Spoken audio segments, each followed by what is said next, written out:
whatever you hope to find. It's a pretty good use of your time. Let's learn and talk about things like squirrels and satin strings. You might think we're bananas. It's the Biggie, Kelly, and your Nana show. Welcome back to the Biggie, Kelly, and Nana show.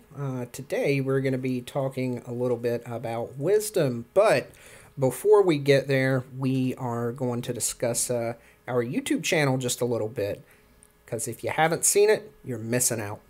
I like to think so. It's pretty good. We're gamers, and we I'm the one that dies a lot. Well, yeah, I didn't say we're good at gaming. I just said we're gamers. A gamer is just someone who enjoys games, right? Mm-hmm. And so we incorporate the games that we're playing into our videos. And I'm getting better. At games or videos? Life. Yeah. Life. Yeah. Life in general. Hey, that's good, right? No, I'm getting back. I had gotten out of games for a very long time because I actually had to give myself an excuse to play them again because, that for whatever reason, you associate the adult. I'm adulting, so I don't have time for games When in the reality, which is bullshit. It's no different than sitting after work and watching TV. Exactly. It's actually better because you're using your brain. That's one of the things that drives me crazy is that a lot of people from the older the older population will say, in video games are frying your brain. You're to do something like a Sudoku puzzle. And they'll sit there and do that all day, and I'm like, that's taking 1/10 of the brain power that it takes to play my online strategy game. Well, and frankly, that I'm running 3 different armies and trying to conquer other regions. Like, that takes a lot more mental power. So if you want to look at the person who's going to have dementia onset that's sitting there doing crossword puzzles compared to the person that's playing Go or video games or something that is heavy in strategy, those are 2 completely different worlds. So, no, I feel completely vindicated when I sit down and play a video game. And what Nan and I were actually talking about the other day about video editing. And it's a pretty big undertaking to do video editing because you have to learn graphic design. You have to learn video editing. You have to learn how to do the videos and the audio and all that. But like anything, once it becomes second nature, like Sudoku, it's no longer helping you cognitively. Mm-hmm. Once it's second nature, you're not getting any benefit from it. Right. In terms of like neural restructuring. My grandmother passed away from dementia, and she was a sweet person, so it was really sad. But one of the things that she did in that time period of, the last 10, 15 years prior to her getting dementia and then continued it throughout it, was stare at the TV and watch soap operas all day. From just continual soap operas. And I think that, like you're saying, maybe at the beginning that was helpful because you had to follow the storyline and the plot and whatnot, but I think eventually it became second nature to where it was staring at a blank wall. Mm-hmm. It was not using your mind for anything, and I think that actually dulled her senses to where if she would have done something different or stepped out of her norm, it would have helped. And me and my dad are nervous about that because we share a lot of common genetics with her. Like say so me and him try to stay sharp. Say you I love encourage to my read dad to do that. History, and you're always learning history. Mm-hmm. Well, you're not really, if you're already programmed to learn dates and facts about history, you're not really stretching your brain. Right. You need to sit down and do some equations or something that's out of your comfort zone. Yeah. So if you're not a computer person, learn computers. Right. But I think that also, that to an extent, something like sitting there playing chess, eventually it can get to an extent secondary nature, but also it's better than doing nothing because at least you have, there's endless moves in chess. I mean, there's millions of outcomes. Play against better people. Yeah, so I mean, as long as you're pushing it forward. So if you find something you love and you really don't want to sit down and do equations because you hate that, then I can't stress somebody for that or give them any shit because at the end of the day, it's your free time, right? Yeah. So if you want to stay on the same thing, just make sure you're pushing forward in it and always getting better. And so one of the things we do with our YouTube channel, a lot of what we talk about on our podcasts, we do on a very small scale, in a little bit more articulated way too, especially with the dad philosophy videos. I take what we're talking about and make them into little 5-minute videos about things that are, I don't know, they're just more articulated than us just talking casually about topics. Because, you know, I actually take time to think about what I'm going to say, as opposed to us just right on the spot thinking, which is good too, because it's good to think on your feet. And Nana's been working on something too that she wants to release. Here we go. I went there. I figured You went there. Well, no, it's good for me because I do want to do the weight loss type of video. I don't want to do like a traditional YouTube. It's going to be more like the process of it. Like instead of saying like, you know, this is what I have to eat today, and this is what I'm going to do. I'm going to go to the gym. There'll probably be a little bit of that too. But, yeah, I mean, you can't avoid that. But I really want to get into like real-time triggers, you know, for people who do struggle with using food for comfort or to manage anxiety, or And no, if they're sad and lonely. It'll coincide great with the content that's already on our YouTube channel. The difference, I think, between yours is you're probably not going to use video game footage, are you? I don't think I want to do that. I think I want to make it kind of like a, well, you know, I'm Nana, so I might want to make it like going to school a little bit, but not in a boring way. Y'all. Not in a boring way, but in my own particular idiom.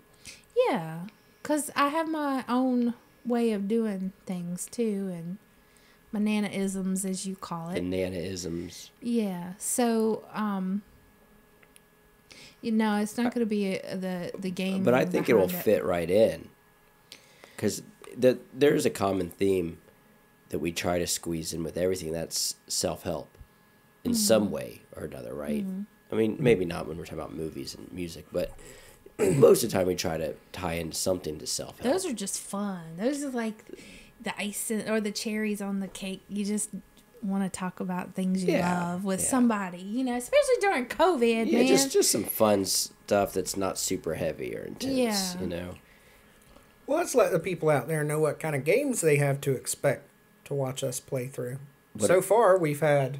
What are we playing? See, I play the same thing all the time because it's like an online game where you feel that pressure to like you have like a 24-hour window to get things you want to get done. And so I'm always stuck playing one I've game. taken such a long... What game is that? Genshin Impact. Genshin Impact. Okay. Or they call it Waifu 2020. So you can expect some Genshin Impact as well as... Well, I'm going back to tradition and what I know, because what I've discovered is I suck. But I did okay with this, and you'll see this in the Tomb Raider, because I know Tomb Raider. I played it so much when I was a teenager and in my 20s that I do a lot better. I'll tell you what you ought to do too, and that is, I can show you how to do it too. Record like an emulator for like Super Nintendo and stuff, so you can do like your old Nintendo games that you used to be so good at. Do it, Callie. Please. That would be amazing. Oh my gosh. So, because we have like all these real new games that, and because now I did play a little bit of Hellblade, but that game is like, and we should do an episode where we just talk about video games, maybe next for our low key episode. But Hellblade is intense. Did you watch the video? That game looks so cool. Like I want it. I want to get that. And it's like $10 on PlayStation Store. You told me that. I need to go ahead and get it. To call that game fun would be weird because it's funny. I use it for my video about anxiety because you could just tell probably by that scene how anxiety provoking that game could be. And you almost dread you finally beat a boss or something, or you beat a fight and you move on to the next thing, and you almost dread every step of the journey. It's like that intense, but it's worth it.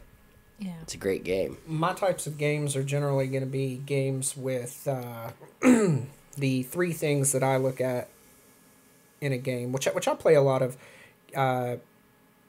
games that are sagas, like with an epic story. Yeah, and games that have multiple games attached to them, like the Assassin's Creed. What do you call those? Not trilogy, but when it's multiple games. It's a franchise. Franchise, like an IP. Yeah. So pretty much anything from Rockstar, some Bungie games, the Fallout games, the Skyrim games, the Assassin's Creed. Those are all franchises that I like. But big thing that I look for in my games now, because I don't have the extreme time to sit down and take stuff out of one box and put it in another box and make it all orderly and fashionable, like I used to do with Fallout and Skyrim, because that was my thing. I just took stuff out of a basket and put it in another basket, and I love doing that. I could do it for hours, and just organize. Just organize your inventory. Yeah, it's where if you walked into my castle, you'd be like, in college, there is a basket for everything. Yeah, in college we would watch each other play games, and I enjoyed watching everyone play their game except my one buddy, who would spend 90% of the game in the fucking inventory screen. Yep, that was me. Or looking at the map. I'm like, what's the point of looking at the map if you haven't gone anywhere? my buddy would come in, and he would see me playing that. He was like, I don't know why you like this game. I was like, why not? He was like, because you're just taking stuff out of a basket and putting it in another basket the whole game, and your guy's walking like 2 miles per hour because he's over encumbered. And I was like, yep, that's a thing. That is my like life. Witcher 3 when your inventory is too high and so you walk at half speed. Yeah, it's just crazy. Well, that's like I couldn't really level up in WoW because I was spending a lot of time in Darnassus trading. I would get money and then trade it and go put it back in the bank and then But do some more fishing. But the fun thing is with World of Warcraft, if that's what you want to do, and you're having fun, then that's it. Yeah. That's what the game is for. I liked fishing in WoW. I liked it. Well, I don't really have the time to do that anymore so much. And until another Fallout comes out, I probably won't play any inventory-based games because that's pretty much the only ones I like at this point. But now I'm more on to the storyline sandbox type of games like Ghost of Tsushima, which you guys will be privy to pretty soon. Well, I've been... This shows you how much he watches our YouTube channel. I've been using them for all of our clips. So we need the most recent. Get I an didn't think internal that. Did I give you my viewership. stuff? I don't remember giving you my Yes. stuff. Oh, okay. Well, that You was me playing listen- Ghost of Tsushima. You listen to our podcast on Spotify, though, don't you? Yeah. Yeah, see... I'm I would- on Spotify more than I am YouTube. Yeah, and so some people are, and so we're seeing like there's people that probably they go to our YouTube but not our Spotify, or they go to Spotify and not YouTube, and I guess that's kind of why we're just talking about this, so people know we have a YouTube channel. Mm-hmm. And that we're looking to grow it. Yeah, and we're going to try growing content, but I'm not going to lie, we want to justify it. If we're not getting any views, you do lose a little bit of your drive. Yeah, that's true. And so So thank you to France out there. France, yeah, we have people in France that seem to like us. Yeah, That's interesting. That's kind of cool, though. Sorry. I like that too. Yeah. We need to give him a shout out because he's our first official. Our follower. Our country's gone so far in one direction that France is joking on us. Thanks, France. Now you're hearing from the real front lines. Yeah. Well, Yeah. I think it, like with anything else, it takes time. If you look at people who have a lot of views or a lot of downloads in either their YouTube or their podcast, they've been doing it for a long time. Yeah, and that's another thing. I mean, for us to start off and have 5 in the bank or 10 in the bank and expect to get thousands of views would be that's kind of not absurd. realistic. So, I mean, why don't we revisit it when we have 100 online or something like that? And is we're what I'm not. getting And we're at not. is- Some people, something happened and it went viral with them. So anyway, just to make a short story long, we'll add some links too, so people can. I have all the Spotify links and stuff on the YouTube channel, but we don't have YouTube channel links on our Spotify stuff, do we? We do. It's in every one, in the description of our show, right at the bottom. I give a little statement, and I can show it to you. But follow us on or check us out on YouTube also, and it's a link. And I say where we play games for. I think I said play games for review, but we're not doing any official reviewing. No, and if we start getting we got content. If we start getting more views, I'm sure we could even talk Biggie into doing game reviews. We just have to probably do the video editing for him. How does this work? Electronics. But yeah, so we got links. So check it out because we do put some effort into it. And Nana's getting ready to unveil a bunch of stuff. Yeah. And now that it's going to be out there. Yeah, now that it's out there and people are expecting it, I think no pressure. I think the pressure's on, and we'll see her actually get some of that content out there. Yep. It'll be good, right? I think so. It'll get better. It'll get better. I'll get better. You never know what people want to hear. Or no, you can't, and you can't do content that you just want other people to hear. You got to do content that you just want to do. Yes, and that's what I'm going to do. And it's not going to be a traditional type of thing. I'm not a traditional, and we were talking about that earlier. I'm not like a traditional girl. I'm a little, I don't know, I'm a little different. So I don't know who's going to like it and who's not. I mean, I'm heady, more into like the process of how the brain works and how emotional issues drive me, and like I spend a lot of time in that space in my head, so I don't. But I mean that might be a good thing, because that might be something that people don't really talk about a lot. They talk about like the logistics, like you need to start getting up earlier, you need to go for a walk, you need to eat this way, you need to. And honestly, there's so much of that anyway. Yeah. I mean, you can just Google new diet fad 2021. Yeah. You don't need to just keep watching YouTube videos about diet fads. There's more important things to address outside of what to eat. Yeah, and that's kind of the stuff that I want to address, is like how to really, really figure it out. I mean, yes, it's behavior, but it's also getting into it's why. It's thoughts, feelings, and behaviors. Thoughts, feelings, and behaviors. Yeah, you got to change all three. Yeah. And so maybe if people have already figured out the behavior, or they have countless written manuals on behavioral change, and but they don't have what I have, what I'm going to be going through and sharing. But it's not going to be like clinical. No, because I'm not going to do anything clinical. Whereas I'm just going to... Some of the dad philosophy stuff is more clinical.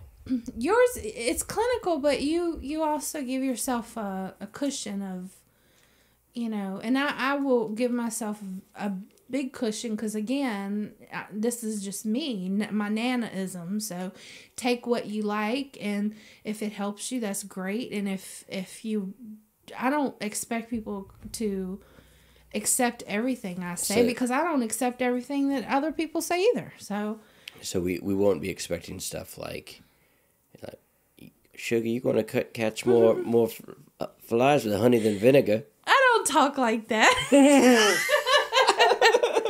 You might though, because you will catch more flies with honey than you will. Vinegar. That's a good tie into wisdom, right? Because that is wisdom. You heard it here, folks. So my first question with wisdom is... This is sponsored by Cider House Apple Vinegar. I'm just... No. My first question with wisdom is not a question. I just want you to tell me in a short 1 sentence, 2 sentences, what is your definition of wisdom? And we're going to start off with Mr. Callier. We went clockwise last time.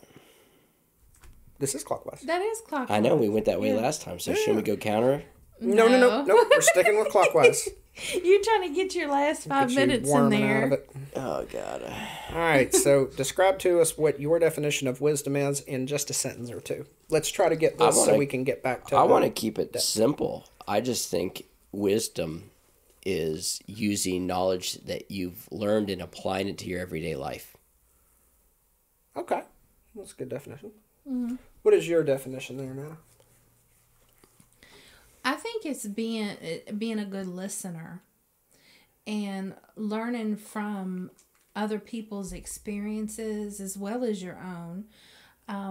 Paying attention to your elders who've been through things, and like literally listening and thinking about how does that apply to my life.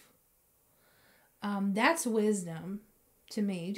I'm gonna keep it simple too. Being a good listener. Yeah, learning from others. Just listening to subtleties, listening to, if you have examples, that repeat, then like, if somebody is telling you, 10 different people tell you the same thing, you probably ought to listen, that kind of thing. You know what I'm saying? At some point you can't keep blaming the world when people are telling you, everyone's telling you the same thing. Yeah. Yeah, because it's probably true. One person you can kind of disregard it, but if you start having a pattern of people tell you the same thing, it's probably true. Mm-hmm. Well, my definition is a little bit different. I understand where you all are coming from, but mine is less of other people actually telling you something and more of studying them and studying their patterns of behavior and the choices that led them to their behavior. So in other words, you can tell someone something. You can tell them you need to do this every day, but when I view and witness them, they're not doing that every day. They're doing something different and they're getting XYZ result. That's what I want to study. So I want to use logic and my real world experience and take what they're accomplishing or not accomplishing and tie that in there to make up what I would consider wisdom versus just going off the old man sitting there peeling an apple with a knife, because a lot of times that guy is wrong and he has no idea what he's talking about. So sometimes he's right. I was going to say, a lot of times he seems to be right. Because, because the longer you live, the just more real life experience you're going, because experience is what gives you that wisdom, right? And I would say experiences, but living has nothing to do with that. You don't think so? How do you avoid experiences living? Well, good example. There is a guy that experiences the same thing every day for 65 years. And he's never been outside of that trailer. He's never not been around his wife. And that has been his whole entire life this whole time. He's never drove further than down the road. But there's going to be some things he knows. 25-year-old kid that went to combat zones and has been all over the world and is now working as working as an assistant to somebody in Washington, D.C. that knows the ins and outs of everything. That is a far more wise person. Yeah, but there's still going to be stuff that guy, that 65-year-old knows. Okay, if he knows one thing more than that young guy, that's fine. But that young guy knows 1,000 things more than he does. But so you're giving very extreme examples. I think for the most people, they're living a well-rounded life to some extent, and they're having all sorts of different experiences, and they're learning. Well, I think also that we as society like to think that because that person's lived a little bit longer that they know a little bit more, and that has not been what I've seen in my life. But I've also surrounded myself with quite a few people who have really hit the ground running, to where a lot of the people that I knew that were older when I was young living where I did, they know the same thing now as they did 20 years ago when I left that area. So, but then there's a lot of people that I've met recently in life, in the military and then afterwards, that are younger people that have catapulted themselves straight into the world and have learned 10 times the amount of lessons that person did that lived down a holler. So I think that vastly more it depends on experience and outgoing personality than it does age. I think age has very little to do with it. I think it's mostly your experience. Age has something to do with it because you can't do but so much in so much time, but also you can do a whole lot of nothing in a long time. Does that make sense? I agree with that, Biggie, for sure, because I've known a lot of older folks and I'm like, really? You don't know this lesson? I learned this 10 years ago. Like, right. So I agree with you in some respects when it comes to maybe I that. just hang out with older, wiser people. Well, I was thinking like you. Yeah, I'm not saying those people don't exist. Don't get me wrong. You want to surround yourself with people who want to be wise too. Because if somebody doesn't want to be wise, they're not gonna make that a thing. They're gonna always do what they. Sometimes those are the wisest people too, though, because they're more humble. People who are always just trying to impress you how wise they are typically aren't. Well, I don't know if they are. All I'm saying is if they want to not repeat the same mistakes over and over. I'm not even, because I think wisdom is completely separate from achievement. So maybe those folks are humble. Yeah, I don't see achievement has anything to do with wisdom. Right. So, because that would be like saying some monk that meditated for 20 years who really is wise as hell, hasn't had any experiences, and so he's useless. Yeah. Because he hasn't had the gumption to go out and but wouldn't grab his the world by the achievement balls. have been that? Well, so, but that could be someone who just raised a family in the holler. Did I use that term right? I'm such not a country person. But they want to be like, well, that individual who raises a family, they've done that one thing their entire life. That's what they want. And so when they're looking at the wisdom of family, child rearing, being a husband, being a wife. I was about to mention that as you mentioned that, and that is that there might be different types of wisdom, subcategories of wisdom, because when you're talking about wisdom of, I know my wife from front to back, or I know my kid from front to back, or I know every mole on her body. Yeah, I know this holler. I know the leaves change. I guess those are sort of kind of wisdoms, but the type of wisdom that I'm looking for is wisdom on a sociological perspective. I don't find the wisdom of those types of wisdoms as useful.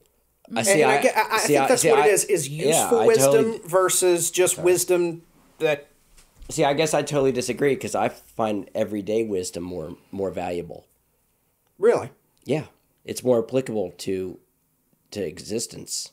Everyday wisdom that you learn in life lessons. I guess it's more applicable to comfort, but it's not more applicable to achievement.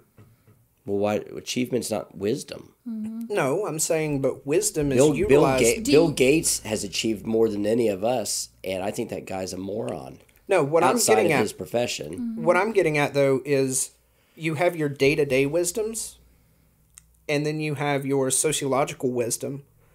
Which one of those is? I'm not saying wisdom is achievement. I'm saying which one of those is going to cause you to achieve more.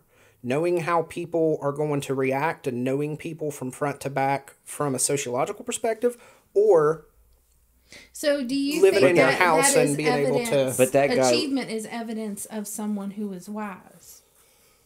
Is that what I think that it would be very difficult to. Let's see. There are people that achieve a lot that aren't wise, but I don't think that they're. I'm trying to think of how to put this. I believe that both go hand in hand pretty heavy. In other words, I can't personally, if I meet somebody and they haven't achieved anything, it's very difficult for me to respect them as being. That's a very subjective thing. That's dangerous. Because I associate intellect with achievement. not wisdom. I think intellect and wisdom both have to be there for you to achieve major things. Oh, no, you don't have to be smart at all to have wisdom. I've had clients that are really wise, but, they're not going to pass 7th grade algebra. Mm-hmm. Right. And they're not going to achieve anymore. But what kind of wisdom do they have you that you were like, oh my goodness, that's a revelation that I've never thought of? For me, I've never ran into that person, because usually the types of things that they're setting while peeling their apple with a knife are things that I'm like, well, yeah, that's common sense, or I've known that since I was 12 years old. I don't find that... there's nothing new that you're giving me. When you know something when you're 12 years old... well, that 65-year-old man's trying to pass it off as it's some type of... Do you intellectualize it, or do you live it? Do you practice it? Because it's one thing to know something. It's another thing to live it. Yeah, I don't consider achievement to have anything to do with wisdom. I don't get all of my knowledge from Hollywood. I mean, Hollywood's achieved a lot. And how many Hollywood types are wise? Mm-hmm. Mm-hmm. Yet people look to them. Who gives a shit what Keith Richards thinks about the... I love that you pull Keith Richards. Yeah. That shows how much you're into the celebrities. I picked one from like 45 years ago. Nobody cares about him now. No, it's bless like, his heart. I care about it's like Keith. some shit event happens and all right, well, let's look at recently, Bill Gates. The man is a nerdy computer programmer. Why do we care what he thinks about a COVID vaccine?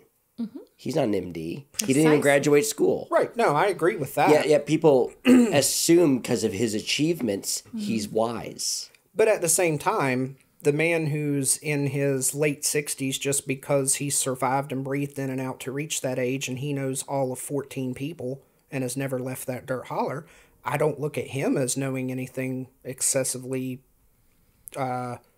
impressive about a subject. Just as equally as I don't look at that person. Now, if you've studied that field and you know that field from front to back, then sure, I'll respect your opinion. But that's knowledge. That's not wisdom, too. That is knowledge, but... Wisdom teaches you how to live something. Like, exactly. For example, when somebody is dying, and they're in the process of dying. Okay, well, when you're 12 years old, you're taught intellectually, you need to... may perhaps have a God and pray to that God, or know you're going to heaven. But the person who is wise is going to move through that process of death with more peace and more meaning than somebody who has just intellectualized a certain mindset. Am I making any sense at all? No, I agree. It's the doing, the being. What makes it the sound thing. like... And so the older you live, the more you just learn how life operates. And that's wisdom. Yeah. Yeah. And that's why older people tend to know more about how life operates. It's not just flashy knowledge. That's not what we're talking about at all, right? And there's also a ton of wisdom in people who don't achieve the thing that they wanted. People who made the wrong decisions consistently, but then they realize, oh, I could have done this. Well, and then they can help other differently. people not make those same mistakes. Right. Don't be me. Don't. And I do that a lot. Like, I'll throw myself under the bus with certain things because I don't want somebody to do what I did. I don't want them to make the mistake that I made. Well, I think that life experience, depending on the severity of the experience, can push you far beyond just waiting and breathing in and out and the time that you happen to have been alive. Well, for example, if you go live in a third world country, poor as fuck for a long time, and you have to learn how to survive and learn how to live, you're going to learn a lot more wisdom and life lessons out of that than if you're taken care of well. That man that was taken care of well could live for 45 years and he knows X, Y, and Z, but he's not nearly as wise as that guy that's 25 living on the streets. And I don't... Or that guy that just came back from war, or that guy that's had to do a job that affected thousands of people. Those types of wisdom. So in my opinion, you can gain wisdom through achievement, not through achievement, but through experience. I'm not saying becoming an actor. But you got to be careful though, because shit. Extreme experiences can give you a very skewed perception of reality. Yeah. And cloud wisdom. You're right. And you don't think that just aging can do that? Just aging and you haven't done anything, but you're just aging?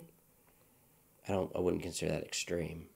No, I'm saying, but you don't think you can have that same effect from just breathing in and out and somebody's fed you and you've stayed alive for how many ever years?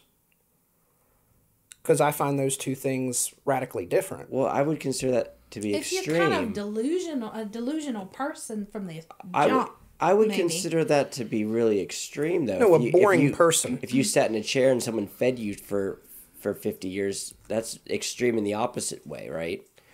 And that is kind of what I'm getting at. So what I'm saying is the person that's 60 that's had a very boring life. How many you 60-year-olds do you know that have had a really boring life? A whole bunch. That's funny because I don't. Oh, gosh, I know too many.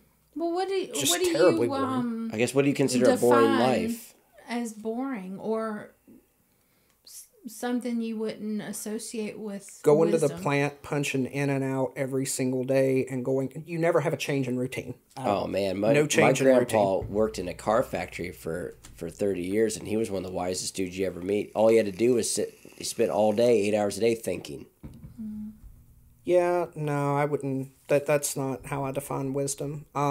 It's life lessons, man, and how you live your life. Yeah, I mean, you think about the 60, willpower of somebody having to go into a job they hate every fucking day. Well, that's willpower. That's comfort and monotony. That's what that is. Well, it depends on it. No, really because if you're sacrificing to put food on the table for your family, that's anything but. Yeah. Anything but monotony? No, if you didn't like that, you would go find a different profession or you would figure something else out, but you're comfortable there. Well, which is okay. That I'm not beating that up. I'm just saying that you are beating it up though, actually. You're comfortable. You just said monotony. You don't respect that. No, I said that I don't consider that wisdom. That's two different things. You're putting words in my mouth. I never said that I disrespected that person. I just said that I don't think that there is wise. Because you did say you don't respect someone who hasn't had achievement. You did say that. I may have said that 20 minutes ago, but not on this specific topic. We're on the same topic, aren't we? It was probably contextual at the time.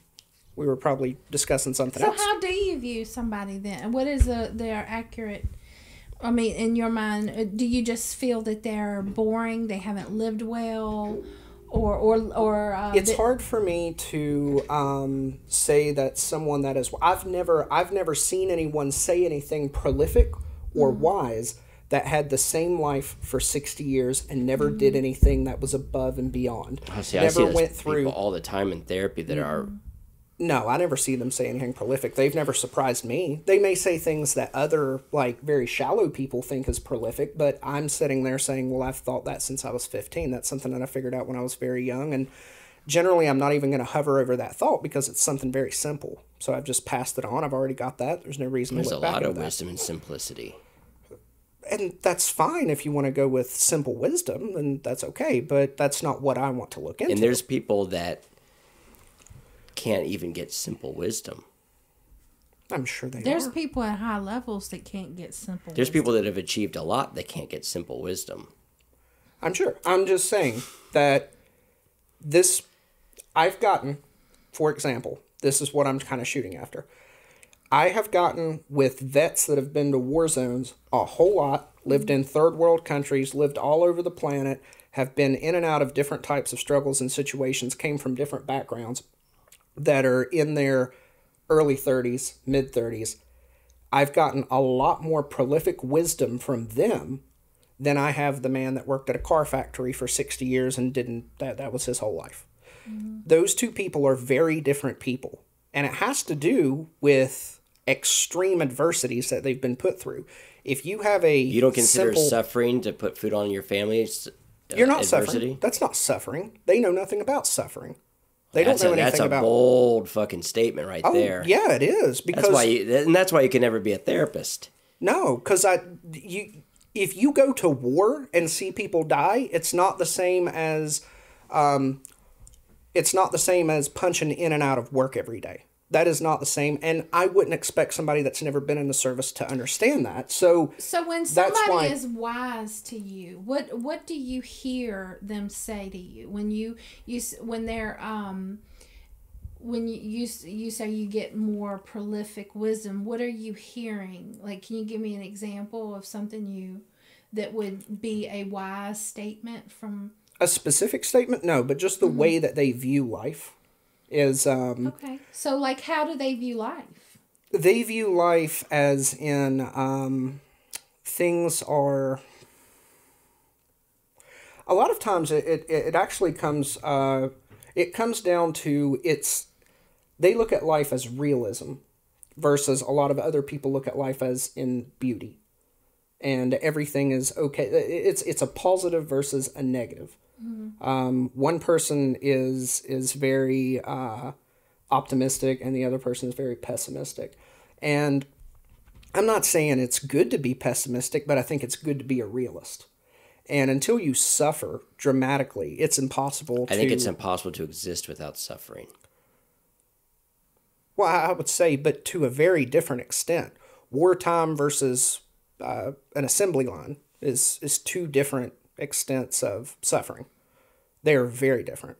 There's no way that those two things can compare. Well, one lasts for a short time and is extremely intense. The other one lasts for over a period of 30 and it's or 40 very years. not intense. And you would have to really sit and talk to that person to just assume that they've never experienced any greater suffering than just that. Because that's really naive to think that they've literally just had no other experience than punching a clock in at a factory. Nobody said that they hadn't.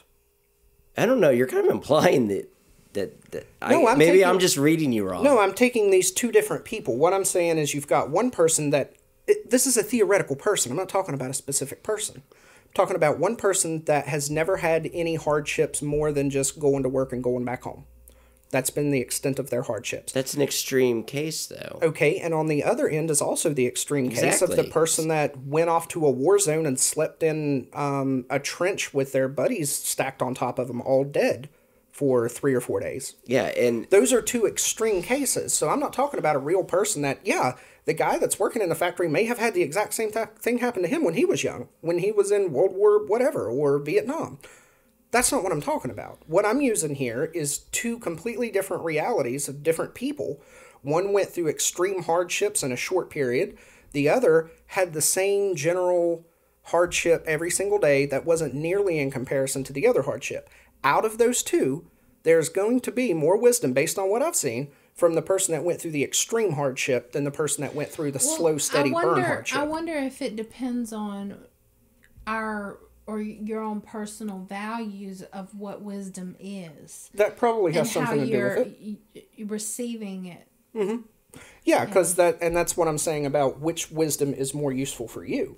If you are the type of person that you plan that to be your life, to punch in and out, go home to your wife, go home to your kid, go home to your husband, then you're going to get more wisdom out of person B.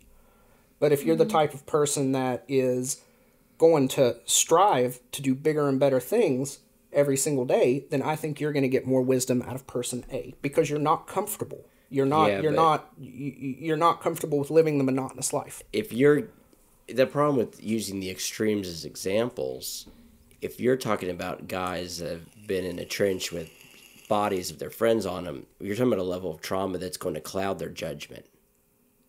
And you don't think the other guy, just from staying alive that long, his judgment is clouded? Because I've met a lot of people that, because I'm older, I know more. And that is absolutely ridiculous. And that's not true at all. And they don't know more. Now, I'm not saying a 20-year-old is going to know more than a 60-year-old. On average, a 60-year-old is going to know more because they've had more time to develop these. But age isn't the only thing, is what I'm saying. No, but it's a huge factor. You know, what we're seeing in our country right now is a huge problem by a bunch of 22-year-olds telling people how they need to live their life on ideologies that have hundreds of years of failure. That is true. Yeah, absolutely. But I ran into, when I was in the Marine Corps, and this wasn't even me. This was someone else that I met who was like, he joined and he was like 18 or 19, and we were all in our, mid-20s or so. And he was the most responsible and most wise out of the entire platoon. And I just thought it was funny that there was such a big gap of, 7 or 8 years between the two of us. And realistically, That wasn't a gap at all. He was far wiser, and he still is. He still makes more money, makes more better decisions than all of us. Well, he's older. So if he had In his mind, he is older than the rest of us. Yes, So in what his if mind. his dad So this was is what I'm getting at the is that factory worker? what I'm getting at is his level of maturity and wisdom was not based on his age. It was based on how he was raised and his experiences. I thought you what- said he was 8 years older than you. No, he was 8 He years was younger 18. Oh, younger. than So us. my- But he was what much I'm more saying wise and much is- more mature and much more responsible than anybody else in the platoon. And I'm basing that, I'm assuming that was because that was the way he was raised. And he probably went through some hardships when he was young that made him grow up faster than the rest of us. So what I'm saying is, what if his dad is that factory worker and he just demonstrated to him how no matter what else is going on around you, Well, that's you an assumption. stick What if with his it. dad was the guy laying in the bottom of the trench with I don't know. corpses on It top could of him? be, but why couldn't it be that fella? And that's the I don't problem think with that using really- that's the problem with using extreme examples here. It's also not very realistic because you're not going to meet somebody with that level. Because we all work with people with high levels of trauma. Mm-hmm. And even though I know you don't assess that like we do, but they have hideous judgment. Yeah. And they make one terrible mistake after the next, and because they're They're trauma. trying to manage it. Because here's the problem with a lot of trauma. But that But is... no, listen, let me finish Yeah. this. Okay. There's a lot. One of the things with trauma, it can actually stagnate you at the age that the trauma happened. Yep. And so, like you see with borderline personality disorder, you're like, why is this woman who's 32 years old acting like a 13-year-old? Mm-hmm. Well, chances are that's about where her trauma started. Yep. Okay, on the flip side of that, though, this is a person falling victim to their trauma versus a person learning from their trauma. That is two completely different things. Because a lot of times the veteran that's been through all of this stuff, and I'm talking veterans because that's the world that I know, those veterans have learned from that, Not and now all. they're... Not all. I was going Nobody to said say, all. well, I know that's the example you're using every time, so it's kind of... Yeah, no, not all. No, there's a lot of them out there that are just completely fucked. I've met a lot of Marines that they still just bash their head into the wall. Yeah, they're stunted. And they've allowed their trauma to make them a victim. But a lot of them have learned from that. And the people that have learned from that, those are the wisest people I know, by far. And some of them are 35 years old. And I'm like, holy shit, this guy has got life by the balls. He's got things figured out. And he really does. So what are your... tell me about... Maybe we could all share that. What are your values for wisdom? What do you see as evidence of wisdom? I would say ethical choices that are not parasitism, but more of Define that word for me. like a parasite. Oh, okay. Like what I got do you. benefits me, but it hurts you. Okay. It's usually mutualism, which is like what I do benefits me as well as you. Okay. So they make decisions that they're not going to put themselves on the front line to get injured, but at the same time, they're not going to do that to other people. So they're going to make they're going to try to mutually advance themselves and the others around them that they care about.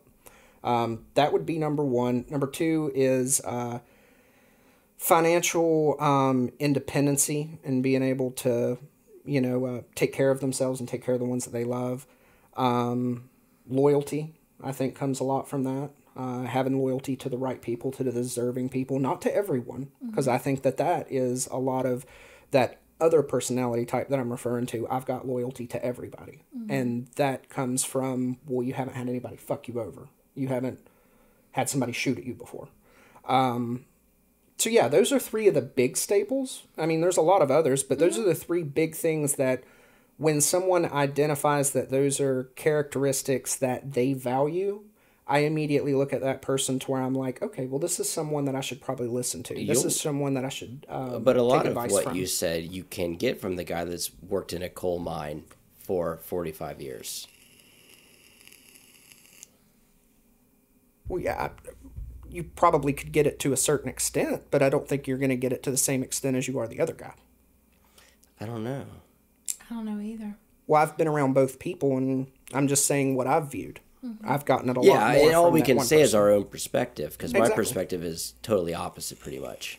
I learned more from the people that just they grew up dirt poor and simple, and they had plenty of suffering growing up because it's inevitable. What about is the your- person that had no suffering, the person that just coasted through life?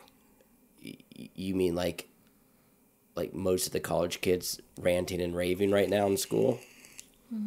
Well, them, and I mean, there was a lot of people from the past generation that had the same exact. We haven't had a depression since it's been a while. I mean, the 1930s was the last real rough time that we had. We got one coming up soon, but in between then, there's been 3 generations worth of people. I mean, You think Yeah. all of them suffered the same as the guy that went to war or the guy that went through the Great Depression? I would say they had very easy lives in comparison. I don't ever want to downplay war, but I think there's plenty of other ways to experience suffering and grow from it other than war. Sure, there are, but none are as intense, and none are as intense as standing in the bread line not knowing if I you're don't going to eat know. that I've had clients whose father's been trying to kill them, shoot them. Family members raping them, And that goes back to the victim of trauma. and So so there's 2 different ways to take I'm your not trauma. going to just look at trauma though as the sole defining characteristic of what gives someone wisdom. So, what do you think is wisdom? What do you view as a demonstration Yeah, like I of gave someone core being tenets. wise? What are your core tenets then? I look at it. That's what I was thinking when you were talking. It is a little hard to conceptualize. I look at it as in terms of like self-actualization, which is very vague in and of itself. But it is. I look at more everyday wisdom on how to live your life in the most humbling way, and mutualism is a big part of it, and humility is part of that. It's actually all humility, because there's no mutualism if you're not humble, because you're always going to put yourself first. Yeah. And so the person who works every day at a shitty job to put food on their kids' table and work their kids through school or something, like my mom had a friend whose dad cleaned septic tanks for a living to put his kid through college. That level of sacrifice is so humble to me. There's a lot to learn from that hard work and that sacrifice. Right. So, hard work, Hard work, sacrifice, and just humility. humility are huge ones. And just knowing what not to do in life. It's Yeah. like just being able to say, that's not going to work out for you if you do that. What are your thoughts I don't think on- that's common sense necessarily, by the way, because if it was common sense, then Everyone would do it. Everyone would be doing Yeah, it. no, 100%. It So- may seem like common sense to people who Have done it. have worked to get it, Yeah. but Well- it's not common sense. Well, what are your thoughts on something that you said a second ago? Putting a putting one's self as priority. What are your thoughts on that? People who live a very selfish life, you mean? They tend to not be wise at all. Okay, now I mean, This I is- know that's a blanket statement, and of course, there's always exceptions, but right, and that's why I want to kind of take it down, break it apart a little bit. There was a place on an old chemical factory that I worked at that I took as a very important lesson, as a life lesson, and this had nothing to do with anybody else. It was just me standing there looking at it. The sign said that it was a room to where it was vacuum sealed in the incident of a fire.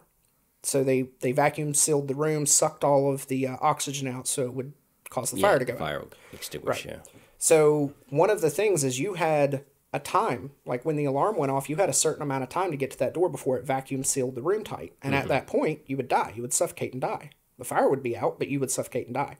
So you had an amount of time to get out of that unless room. you could outlive the fire. Unless you could outlive the fire, depends on how big the fire was, right? How much oxygen it needed to sustain itself. Well, yeah, if the whole entire thing's burning down, then it wouldn't be able to Yeah, vacuum. if the fire's bigger than you, Yeah. So, not- but you had to make it out of the room, and this was this was made clear in a safety thing that they went over. You had to either make it out of the room or make it over to one of the respirators and grab a respirator and throw it on, which had a little tiny oxygen tank attached to it. It was very small, but it was long enough To for you to survive, survive. Yeah. yeah. So you had one of the two choices, but the biggest thing that they told you was at that moment, your priority. Nobody else's priority. You don't help the other person with their mask. You don't go back into the room to grab somebody because you think you got enough time and you want to be the savior and pull them out of it. Your priority right now, you worry about yourself so that you'll still be alive to go back in and get that other person. They teach the same thing when you're flying on the airlines. You affix your own mask before you even fuck with your kid's mask. Yeah. Because you need to make sure that you stay Once conscious. you run out of oxygen, you're not helping anyone. So that's my an example of wisdom. Exactly. I think. Right. Absolutely. So that's my ideology in life too, is that yes, your wife is important, your kids are important, your loved ones, your parents, your grandparents, they're all important. But at the end of the day, I think that it's important that you survive so that you can take care of them in long term. Because if the idea is I'll sacrifice my life for them, well, now you're leaving them without somebody to be able to take care of them in the future. So it's good in the short run, but it's bad in the long run. So it sounds like you're making the argument that there's no wisdom in true altruism. I think it depends on the circumstances of what you're saying. Exactly. Because if you do have a shot of, if that is the most It's like saying a kid who jumps on a choice. grenade to save his platoon is naive. No, That's not wisdom. because if you're given the choice of, if I take care of myself, I can be better for everyone. Yeah, no, I get that, but we're talking about a life and death example here. But if you were to say throw your leg on that grenade and get your leg blown off, but you can still lead that platoon to a great victory in the long run or help people out in the long run, would you do that? I think that that's more applicable to my conversation than you actually losing your life, because if you lose your life to save a couple of other people, that right there is it depends on. So that's my question. Does that mean that true altruism is not wise? That's my question. And like she said, I think it depends on the specific scenario. Let's just look so at, not all scenarios. No. Let's look at the combat No. scenario. So if it is between this is a good example. If it's between you and your child and one of you are going to be shot and thrown off a bridge, that's a different scenario. Versus the plane is going down and one of the two of you are going to lose consciousness. You want your child to lose consciousness so you can resuscitate him afterwards. Because if you lose consciousness, your child can't get his mask on because you were busy fucking with his mask. He doesn't get his mask on, you don't get your mask on, you both die. So it's a mutualism factor. It's you saving yourself in the short term so that you can take care of them and make sure that their survival is a possibility in the long term. Versus one of the two of us are going to die right now. That's a different scenario. Mm-hmm. Does that make sense? Does that go along with the grenade? I would actually agree that true altruism might not be wise because it's based on emotion in the moment. I mean, you're like, you don't think there's any logic. But just because it's not wise doesn't diminish that act. I think about Does that make sense? Nobody's gonna hate you if you go. I think about the guy. When this happened in New York in the 70s, I believe. There was like a plane crash, and the guy jumped off a bridge and was pulling kids and people out of the wreckage and saving their life, and he ended up getting hypothermia and dying. Sure. Yeah. And so, I mean, he could have, I guess, made sure that he had taken proper precautions to not get hypothermia, or only saved some but not all. I mean, what he did was an extreme act of love, selfless love. But isn't that a type of wisdom too? But I don't know if that's wise. I don't know. Well, it depends also on what is important to you. I guess is your own life important, or is their life important? I guess that's what I look at self-actualization. There's somebody who sacrifices themselves for the good of humanity. I mean, I consider that to be the pinnacle of wisdom. That's stage 6 in Kohlberg's moral development. Mm-hmm. How many people like Martin Luther King Jr. He knew he was going to probably get killed, without a doubt. And a lot of people like that do. No, it's just a matter of time. Yeah. So, but if they stopped to just save themselves, they could be risking wisdom, or is that just heroicness? And How I'm do you not, say it? Hero. Heroism. Heroism. Thank you. I'm not downplaying what he Heroism. did by any means. I'm just looking at that playing the devil's advocate. And I don't even know if I agree with this. This is just me talking randomly, so I might talk myself into something else. But no. But you've got Martin Luther King Jr. who believed in a certain ideology and was almost sure that he was going to die if he continued his pursuits. I think it's probably safe to assume that. Okay. What about the person that wears a suicide bomb vest into a building because they believe in their ideology? I'm saying, do those people share a common wisdom? Do those people share a common humility? Are they sacrificing themselves for the good because they're killing people? They think that they are. Yeah, they but might they're be not. thinking, but that's wisdom, right? Yeah, they don't. That There's a doesn't mean that's that they not are. self-actualization. Right. Does that make Because sense? of the act. The act Right. is destructive. The act isn't what makes it self-actualization. Well, okay. Just for conversational purpose, they're not going into a shopping mall and blowing up women and children. They're going to an FBI building or something like that and doing that there because they believe that that is the enemy. They're going to their enemy and doing it. Would that be considered a righteous thing to do, like what he did? It depends on, and it's also, you're looking at the difference between freedom fighter versus terrorist. Which side are you? Is Because wisdom for every ever terrorist, somebody out there is destructive? calling him a freedom fighter. I have a good question. Well, yeah, because everybody's right. Is wisdom ever destructive? Ever? I guess it's destructive if you die. No, I mean, is it ever wise to be destructive? I think so. Yeah, absolutely. so? Yeah, because I mean, What kind of destruction are we talking about here? Let's give an Well, example. all the ones that you're just describing, I'm just saying like a broader question of any type of destructiveness. well- Is that ever wise? So if we so is it right to sacrifice people for a greater good? I mean, you can take it there. I mean, my question was really, really broad, so So- that's fine if you want to. So if you're sacrificing the majority for the minority, is that wisdom? well, That's nay. a good question. isn't Yeah, it? We're no. doing it now in our country, right? Well, a lot of times. And I mean, the reason that I say nay, though, goes back to, again, wisdom and understanding that utilitarianism is by far the most ethically moral thing, or the most morally right thing that you can do would be utilitarianism, the best for the masses. So if because takes I see people- suffering from a few to well, because make I the see majority- people making that argument, but doing what I said. which is what? They're making the moral argument by sacrificing the many for the few. They're saying that is the moral right. Give us an example. I'm sorry, I was just... Well, let's look at the COVID stuff. That's what you're referring to? Oh, Okay. well, why not? Sacrificing the masses it's for the relevant, few. right? Yeah, no, it is relevant. And I know exactly what you're saying.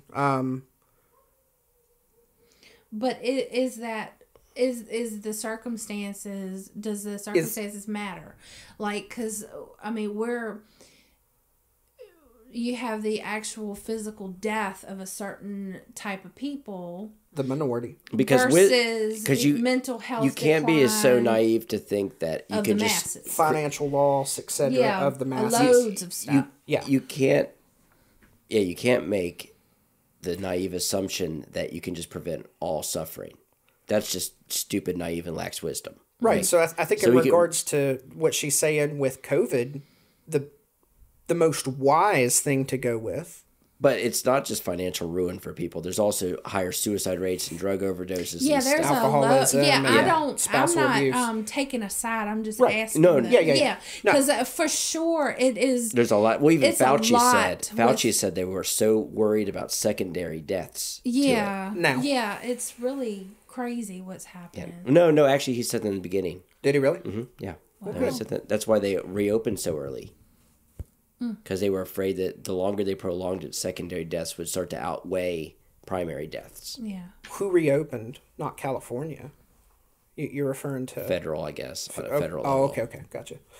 There was only like an actual 2-week Which- shutdown federally. Really, and we have to, and I think that this goes along with wisdom. We need to look at and I don't want to get deep down into the weeds with it, but you've got certain governors, mayors that are making very unwise, I would say that they're unwise, and I think that the majority of the populace would, unwise decisions that are affecting their city negatively. And shouldn't it be the federal government's responsibility to overturn their decisions and have them replaced or kicked out of office, or just rearrange that policy to where it's no longer affecting the masses anymore by saving the minorities? Well, of course, that would put you in a bind because you don't believe the federal government should have the power to do that. It would, absolutely. And that's a bind that I found myself in a long time ago, which was, the safety element of, if the country in general wants to do something that is terribly unsafe and will destroy democracy, should the federal government step in and allow that or make that not happen? As much as I hate the feds, I do love freedom. So what do you do when the feds are the ones pushing freedom, but the commoners are the ones that want to destroy it, which is where we're at now? Do you get what I'm saying? Well, a lot of the people, and that was definitely during Trump's administration, they were shooting for freedom, like the freedom that we were used to, but the commoners out there, the majority of the people in the U.S., or at least it made it sound like the majority. Well, we have a lot of people that seem to be awfully motivated to take away their civil rights. Take away their own civil rights. Yeah. Because if you want someone else to lose their civil rights, you're losing them too. Yeah. That's right. So that's just an odd one that I find myself in. Well, it's a total lack of wisdom. Exactly. But we have, a lot of that's coming from kids. So in other words, so I'm all about being, going with utilitarianism, but what do you do when the majority wants to throw away their rights? That's kind of going against utilitarianism if you say no. A minority of us want to keep our rights. Yeah, because even though I would make I would make the argument that it's not a minority that wants to keep their rights. It's just a squeaky wheel. Yeah. They make themselves seem larger than what they are. They are a minority. Yeah. They're just squeaky. I would think so. But the silent majority, which has always been a thing, is still staying silent. And that's what makes me sad. The way I view people, the right, the left, or the purple, the green, whatever, the way I view the majority of them is that they have been manipulated. Well, I think people are just out for themselves. Well, they're looking at what they can get. That's true, but I also think they've been manipulated by people who have platforms and they want you to believe what they believe for their own benefit. Yeah. So virtue signaling. Well, I've noticed there's a trend of calling things a moral right that have nothing to do with morals. Sometimes they're actually damn right immoral that they're calling a moral right. Yeah, so the misinformation they're spreading works for them. I think it boils down to is people are not as intelligent as they used to be, and they don't think for themselves at all, so they just accept. I honestly see these people, the majority of them, like they are victims. So do you think to have wisdom, you also have to have a baseline of intelligence? Well, what you said, I think you may have, and correct me if I'm wrong, but you said people aren't as intelligent as they used to be. Mm-hmm. I would disagree and replace the word intelligent with the word intellectual. I don't think people are as intellectual as they used to be. I think people are more intellectual without wisdom. They're spending an awful lot of free time thinking about stuff that they have no business thinking about. It's those concepts that we hear when they go in our brain and we look at it on this superficial level. Yes, give me a socialist example. Yes, that makes sense because they're looking at it up just by the superficial standard, but wisdom is like following the thought through. Okay, so what is the outcome if we do this? What is it really going to look like? And what's happened in the past with socialism? And there's wisdom there too. They're not looking at the long term. They're only looking at the short term. Right. It's like oh well, this $1.9 billion stimulus check is great. We're going to get $1,600. They're not looking at the fact that like 10% of that bill is going to the people. 90% is going to foreign countries. And yes, and see, but you see how that works for them? But that debt is going to be incurred upon their children. Another thing that I think that we need to do, that I think would be beneficial to all three of us, is go over the difference between intellectualism and wisdom. Intellectualism is literally just thinking about thinking. You're just thinking about thoughts. That's and why I you're, say you're accumulating intelligence. knowledge. Right, but I think that I would think that I know a lot of people that they do an awful lot of accumulating knowledge, but they can't apply it to any aspect of their life. right now I'm not saying that. This is just explaining the difference between the two. I would think that being intellectual is going to help you make decisions about not your personal life, but what you do and how you affect other people's life, versus wisdom is more of an internal thing that's going to help you in your personal life.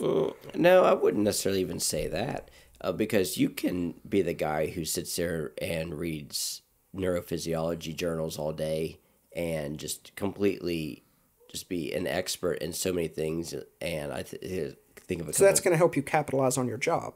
No, you don't, because I know guys that work on motorcycles that are experts in physics, and they could probably, if they wanted to apply themselves, have a PhD.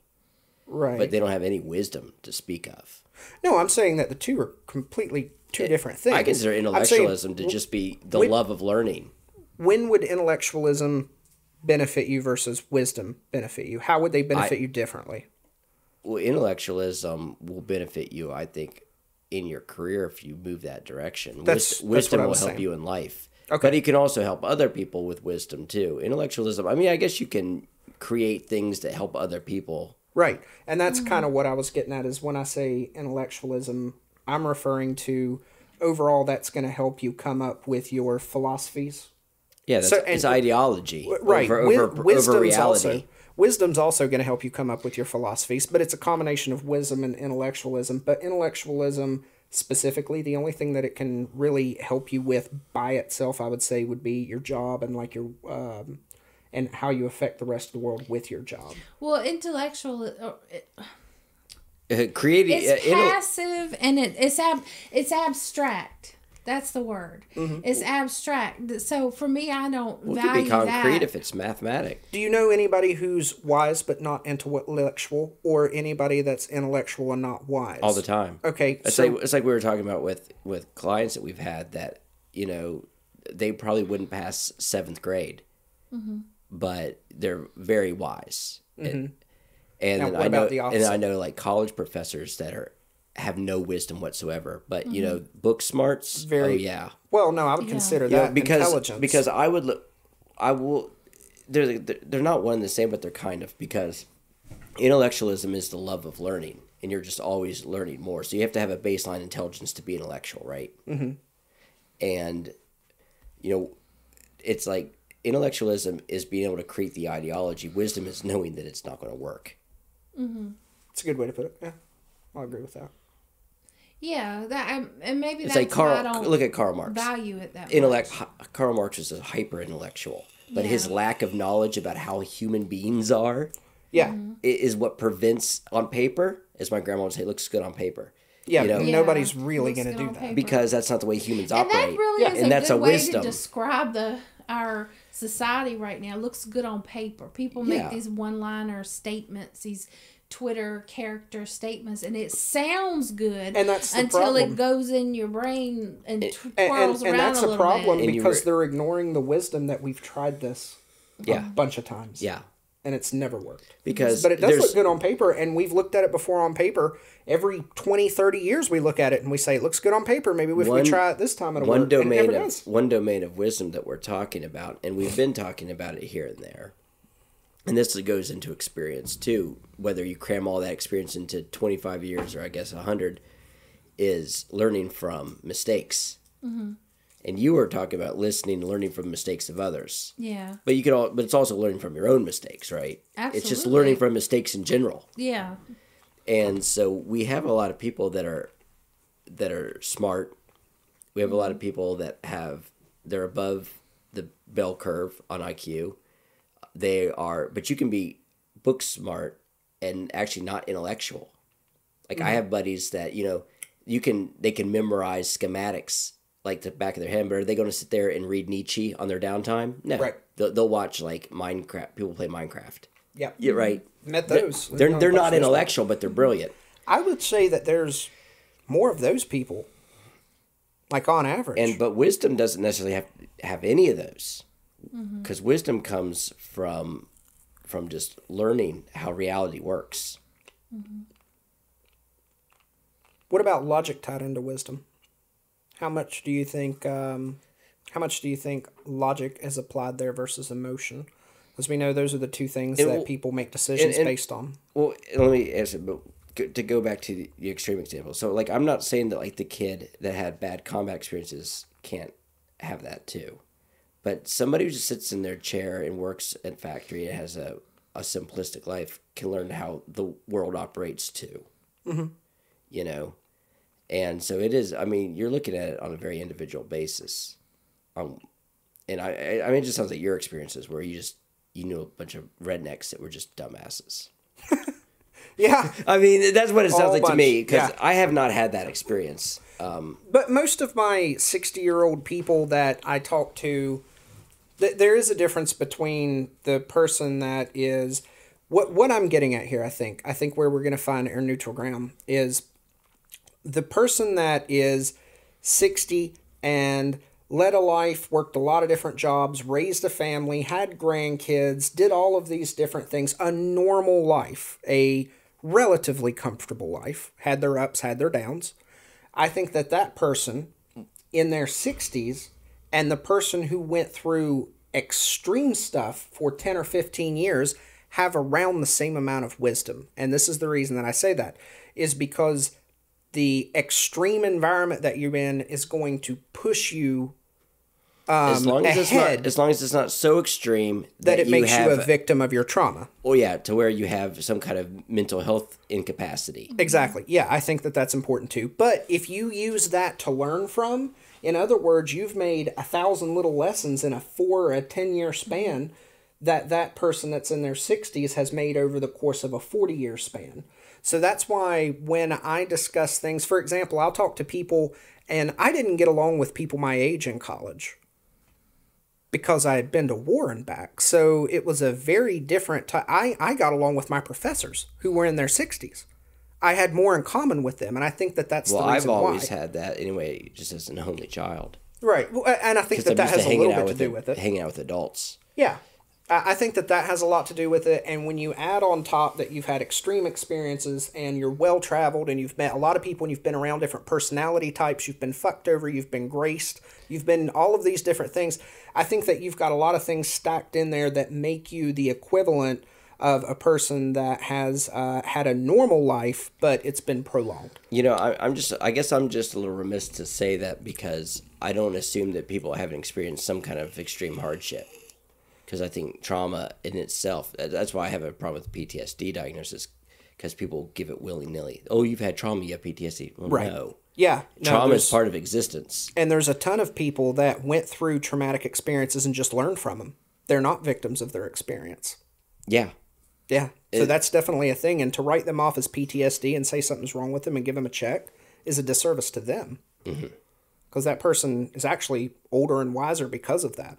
So in my conclusion, there's 3 different people. There's the person that's had a relatively normal life who at the age of, let's say, 50 years old, is 10 out of 10 on the wisdom factor, just as an example.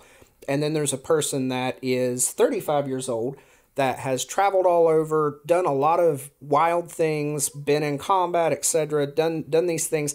And I would put them at a 10 out of 10 in the wisdom factor. Or compare it to a 9 out of 10, whatever it would be. I'm saying that they're equal in wisdom to that older person because they've had all those experiences jammed into a shorter amount of time. So even though it's a shorter amount of time, it was bolder, it was more packed filled. And then you have the third person that I'm getting to, which is the boring ass old redneck that you were just sitting there making fun of, and that person's not going to have nearly the wisdom as either one of those two people. I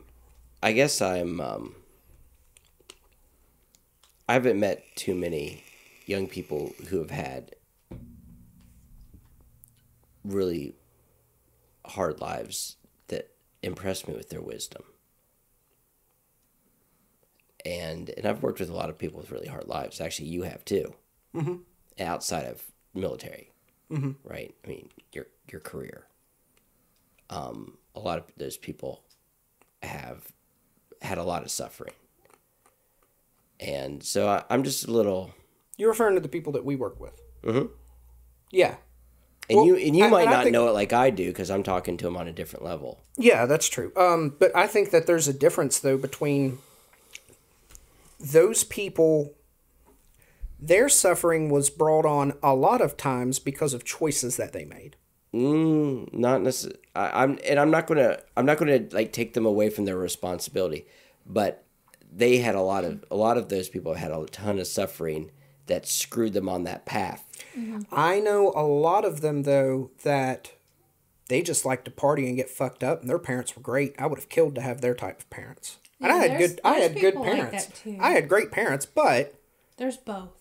yeah, but I'm saying that they had an excellent life and an excellent upbringing, and there was no reason for them to fall into the category that they did, other than they like to get fucked up because it's fun. But then, And that is a very common thing, and I know because I like to get fucked up because So here, it's let fun. me I just play a don't let it run my hypothetical. life. Let me play a hypothetical, I guess, again with what Nana was saying on, because she was about wisdom from learning.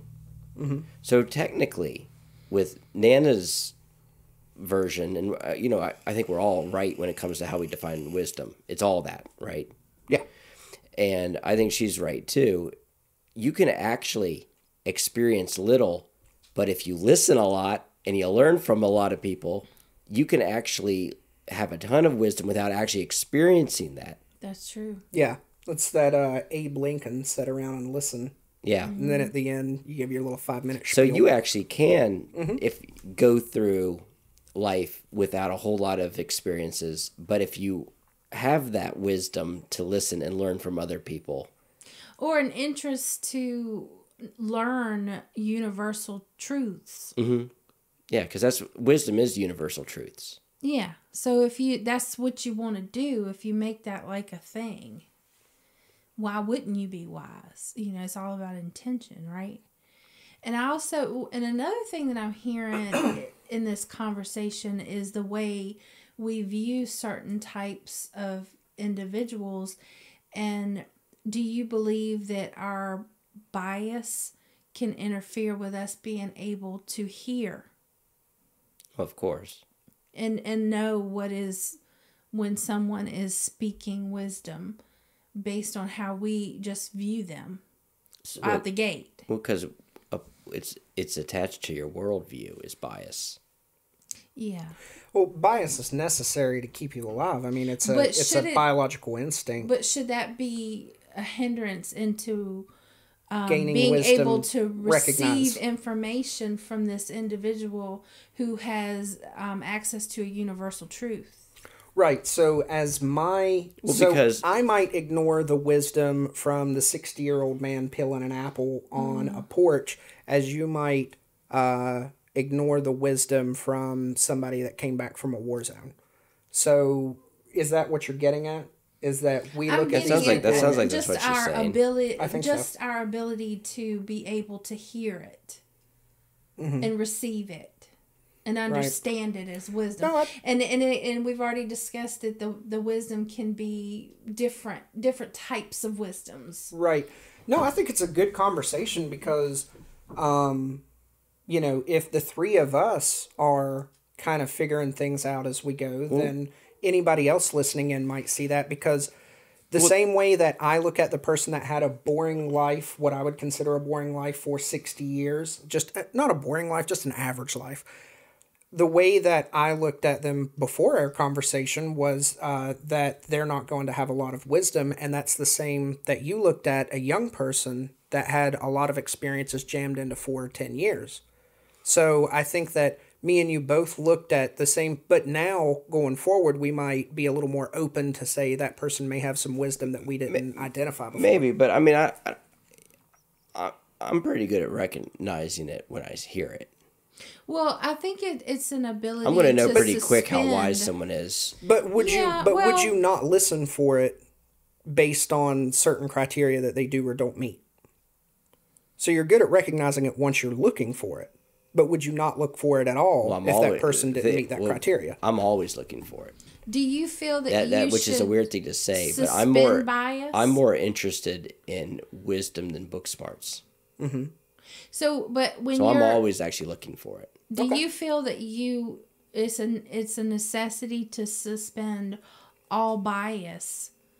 Can you? Not discernment, but bias. I don't think you can. I don't know. I think that's the point of it. Are you asking if you try to minimize it? So. Because we need it as a survival instinct. Suspend it for the moment that individual is in front of you and you're discussing whatever you're discussing. And right, yeah, I get exactly what you're saying, but just as it's difficult to overlook those, a lot of it comes back to respect. If you don't have respect for the person sitting in front of you, it's difficult for you to recognize any wisdom that they might have because you're not looking for it in the first place. And I think that that's human nature to do. One of the things I get on people's case, I hate the phrase, you got to earn my respect. Mm-hmm. Yeah, I don't like because that either. you instantly shut out everybody unless they meet whatever your criteria is for whatever you're looking for. Yeah, that's a shitty phrase. And you hear that a lot with I don't say losers.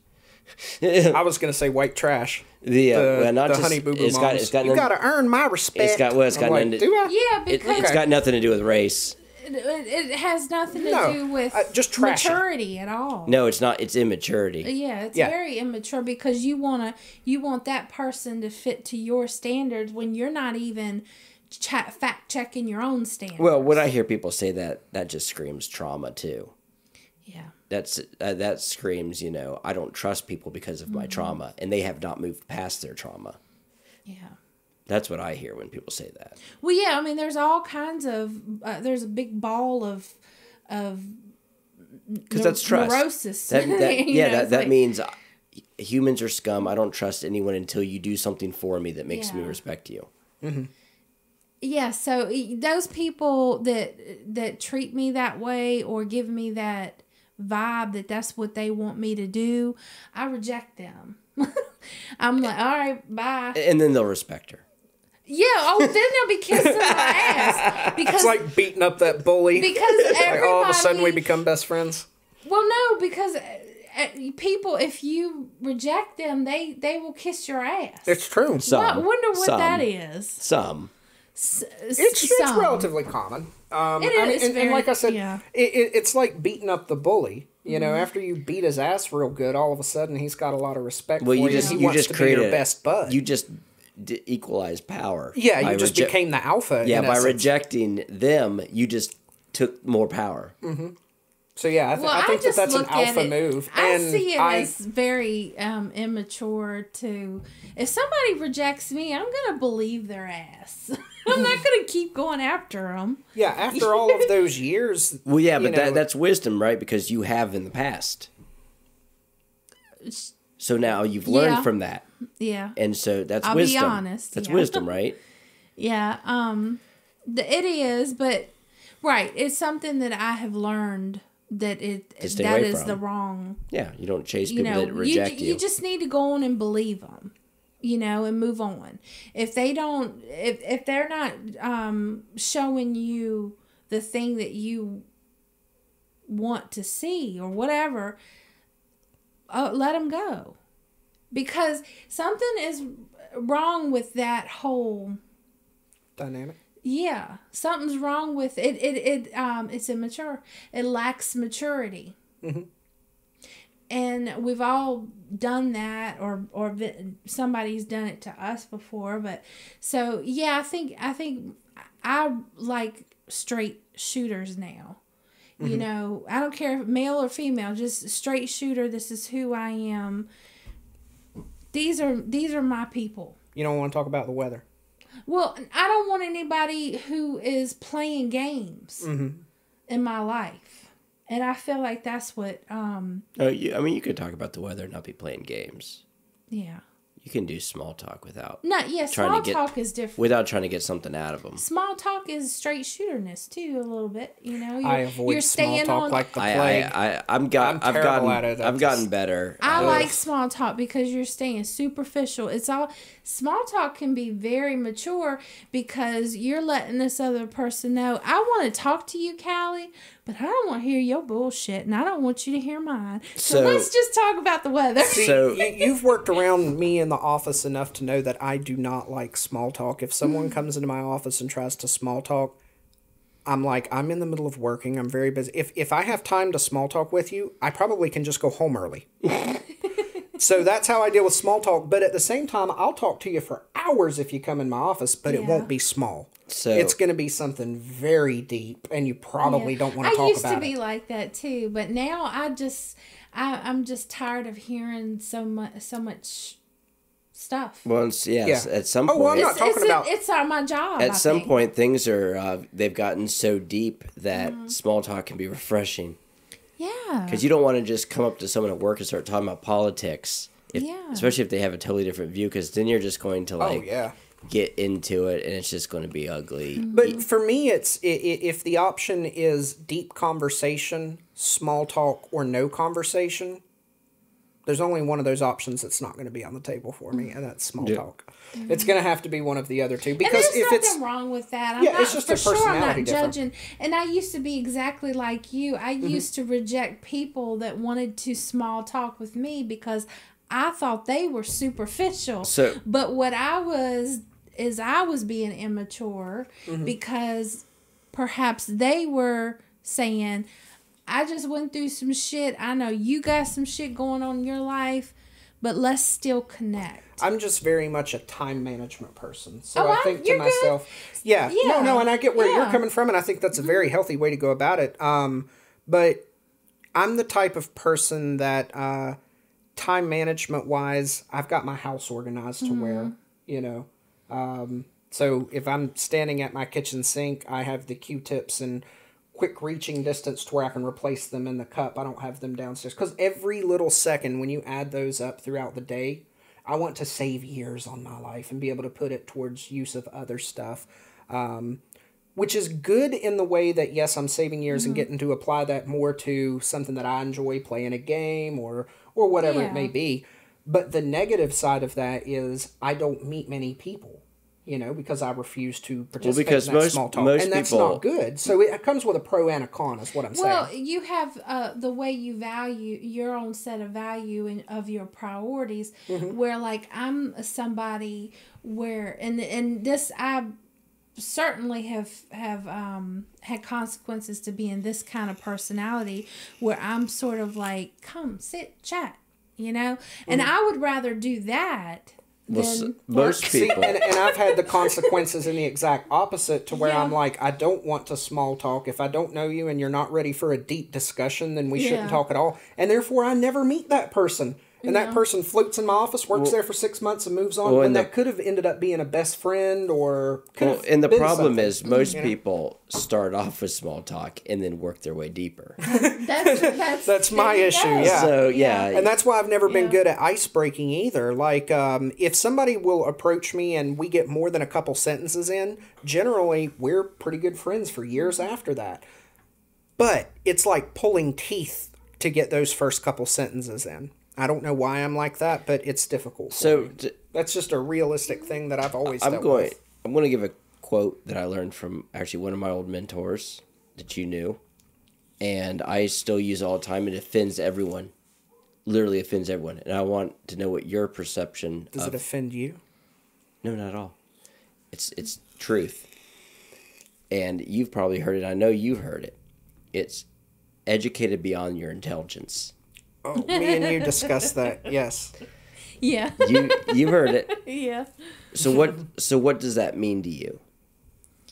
That means that you are so convinced of a thing, a concept, based on what you've heard and read and studied, that you can no longer think about that for yourself. You can no longer think of that in terms of application and process in the real world, you think about what you had on paper, and you think that's the way life is. It's kind of like a type of delusion. So it's wisdom.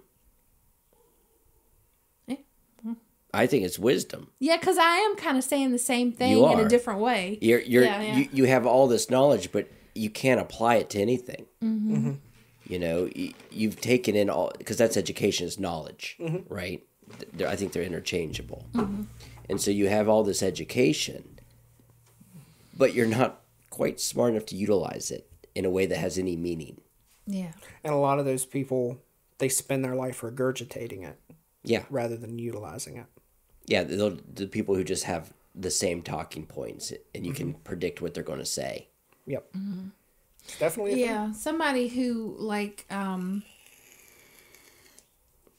this is gonna sound judgy, but applies or tells a client, use this intervention without even knowing the person that they're talking to. The type of, would that individual benefit from this particular intervention, or should I use another one? No, they just give you. I'm just going to use the one that allows me to be reimbursed. Right. That actually happens with my job right now because we don't really do. I can't really spell it out, but my job is not as quality now as it used to be. So a lot of it is done using software programs and things like that, to where you ask these set of questions and you get that this person needs to be involved in this. And in my opinion, it takes away the human element and it takes away the person doing that job, because you're able to pick up things that software program can't. Yeah, and you can tell whether or not this is going to work or be effective or even is applicable to this person. Now, they like to think, I've designed this software program to where we can pick that. No, you haven't. Like, you need human beings in the field. No, I agree. All those little rubrics that in testing, they're all very biased in some way. And I mean, how many people do we know? Just look at people pick on intelligence testing. How many people do we know that would score very low in IQ of any race or gender? Nothing about that. That make it through their life just fine. Yep. Learning what they need to and surviving and effectively. They found their I know niche. what I know. Like, they Like just you float said. through. And they're effective. Mm-hmm. And they need to be in that position, and we need them to be in that position. And outside of wisdom, their intelligence is, someone who has an IQ of 90 and is a plumber will probably be more valuable to someone with an IQ of 120 with a gender studies degree. Right. And I think that that's a failure of our society, is that parents nowadays are telling their kids that this lie that you can be anything when you grow up. Yeah, that started with millennials. They were fed that lie. Yeah, and that's a nasty one because it gives them unrealistic expectations. I will never be a professional basketball player, no matter how much I want that. That's never going to happen. And certain kids are never going to be neurophysicists. No, but they will not. They will skip class to shoot basketball hoops. Right. And really what they needed to do was go to learn to weld. Because that was their calling biologically and genetically. Yeah. Because that's what they're made to do. I had an ex that was determined they were going to be on American Idol and famous and all that. And they weren't quit her job at the nail salon for it. Huh? Exactly. And they weren't even able to make it past the tent when they went to do tryout. Mm-hmm. Right. And that wasn't an eye-opener. That's sad. Yeah. And but there's so many. Funny. But she's a product. She's a product of her generation. Which getting back to wisdom, I mean, it's not a personal attack against her. She's literally and I'm not laughing at her. It's just, it's funny. It's disturbing. That laughter was like that's it's disturbing. that level. It's also because you know that person is gonna have a hard life. It's kind of like narcissism, right? We all have we all have limits. And what you're telling kids is, oh, you have no limit. Right. You should be telling your kid, figure out what your limit is. Right. Get good at Utilize what you're your already skills. good at. Yeah. It's and I think that I don't think it's sad though because it's not malicious. Parents aren't doing it. They think they're doing the right thing. They think they're doing the right thing. They think they're helping. They think they're bringing up their confidence. And the problem is, they're creating a false level. If your confidence isn't backed by something, then it's just narcissism. It's just false ego. Yeah. It's true. And so, or just telling them these are the logical steps. If you have an interest to do this, these are the logical steps and the hard work that's required to accomplish this thing. Let them try that, like the realistic practical steps. Then if they don't, well, like your ex-girlfriend, she went through the logical steps, but she still wasn't accepting it. Well, because they've been told so much that they are capable of that. Yeah. So when they hear something that it's cognitive dissonance, right? When they hear something that disagrees with that. You suck at that. He said that I wasn't the best, but to keep practicing. Yeah. Okay. And and she heard come back next year. Yeah. She heard try harder and come back next year. I think it would be healthier to say, oh, you're obsessed with basketball and you want to be a pro basketball player, but you're 5'4" and you've got short, stumpy legs. What about going into sports medicine? You ever thought about that? You'll get to be around the basketball players. You'll get to be right on the court. You get to watch all the games. You get to be involved with something you love with on And then when they do poorly in school, it's like, how about a bat boy? Yeah, how about a what? We need a bat boy. We need a water boy. We need a professional water boy. Listen, high quality duo. You want to be in porn, but you're ugly? Hey, there's fluffers, man. Hey, somebody's got to keep those things rock steady. If you got a measuring tape and you measure up, then you don't need a good face. Yeah, we're not worried about that. We all go with our skills, right? Okay, well, yeah, but to my point of how they can change that a little bit is again, let the child know that it doesn't just happen. There's a lot of wisdom in knowing your limits. For sure. Yeah, probably. Because if you don't know your limits, you're going to keep barking up the wrong trees. Yes. Yeah, I think that you're right. That doesn't mean you shouldn't push yourself, right? You should still push yourself. Oh, yeah. But you still need to be aware of your limits. I feel like less and less people are cognitively aware of their limits. I don't think people are aware of anything anymore. I swear it's so bad. The only way I would disagree with that would be my best friend has a autistic son, very severely autistic, and she chose to treat him like every other kid. And he's 20 now. He has gone far beyond any expectation, any limit. But you don't think that he's aware of his limits? I mean, I would think it would probably be screaming to him. Well, sure. Because everything he does takes 3 times as much effort. But I guess what I'm saying is that there's something a little bit more to that than knowing your limits. Well, that's what we just said. You still got to push yourself. Yeah, but if you accept, I guess if you just like resign to those limitations, it's gonna hold you back too. So there's with anything there's a balance, right? Because you don't want to go into La La Land about what you can achieve. La La Land is pretty awesome. La La Land is the best. I think that your friend, the mother, was wise in her decision making to treat him like a normal person and expect what you would expect out of a normal person from him, because that causes him to push himself. That's not narcissistic, though. I'm not saying it is. I'm saying it's a good thing. I'm agreeing with you. I'm assuming she wasn't telling him he could be anything he wanted, though. She's probably just treating him like she would anyone else. And I think there's a difference there. Yeah, the expectation, you have manners. We do all it, but we're not going to let you scream and kick the wall in because you have this issue. Yeah. You're expected to act like a normal person. And that worked better for his ability to achieve. She wasn't telling him you could be a rock star neuroscientist if you put your mind to it. Right, and also not telling him screaming in public and smacking that other kid is okay.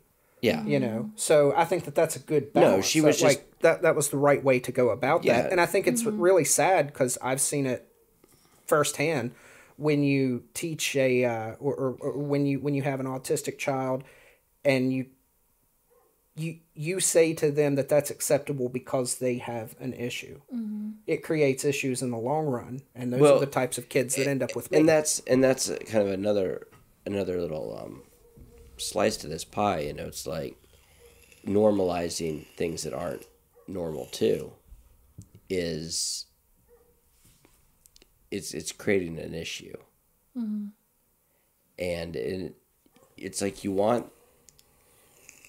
have to know something that isn't normal, but not let it consume it.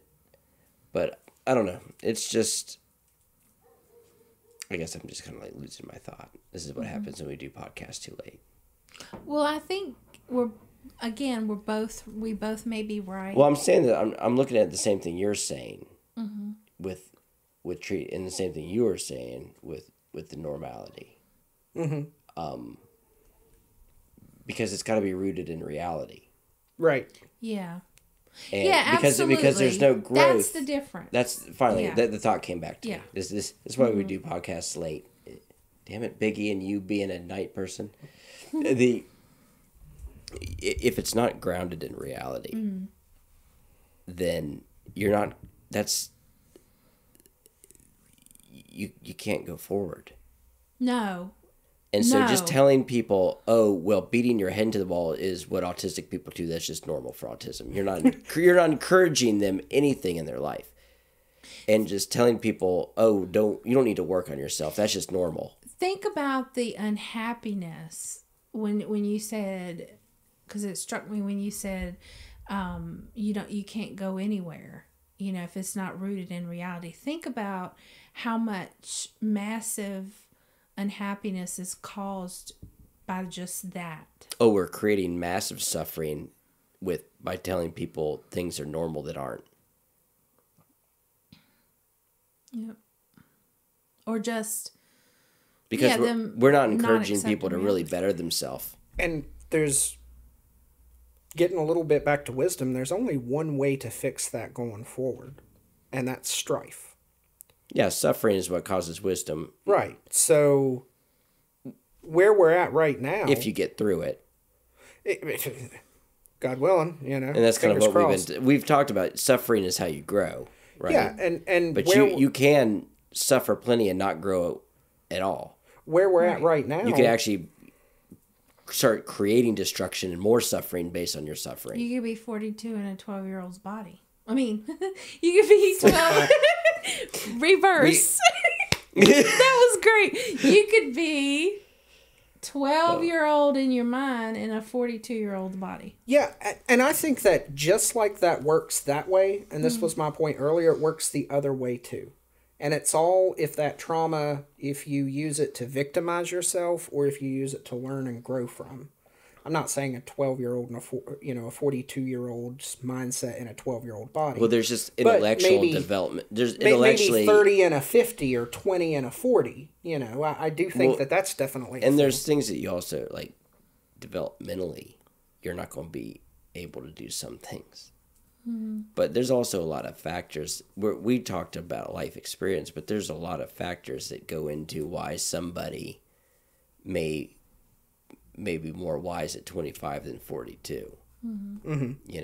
Genetically, that's true too. We didn't even discuss that. We're literally that's another thing. We're literally just talking about experiences, right? Right. But there's so many other factors that exist. There is that. I mean, there's the two people that had the exact same life that are 20 years old, and one of them set with a 15-year-old mentality, and the other person's acting like they're in their mid-40s. They're ready for life. So, I mean, a lot of it does have to do with genetics, too. Coping skills. Yeah. Do you believe that, I don't know if it's a theory or if it's a proven thing, but where pain, suffering, trauma is passed through genetics? Oh, epigenetics? Epigenetics, do you believe that that's a thing? Well, epigenetics is a thing. When we can study that, at least we've done it in rats. We can study stress levels are passed on. You can actually create mental illness through that. Are you going with where Joe's going? Like in one of his recent podcasts talking about people's fear of monsters when they're a child? It's actually... I wasn't going... I did hear him say that, but I wasn't going there. I was just thinking... It was actually a good point. I don't know if he heard it, though, so I'm... I don't really listen to Joe. Yeah, I know. But a good point that he made, and I think that he was talking to an evolutionary biologist when he came up with this, but that kids that are scared of monsters, they're not scared of child molesters or shootings or anything, but they're scared of monsters. Why is that? That's odd that they would pick that one thing to be scared of. Well, they're too young to understand human monsters like pedophiles and stuff. Right, but they're not, but they still understand abstract monsters. Why is that? And he made a good point, and when he was talking to the evolutionary biologist didn't shoot him down. He said, you might be right there. Was that it is leftover remnants of when we were early civilization and we were afraid of the dark because big hungry cats and wolves lie in the dark.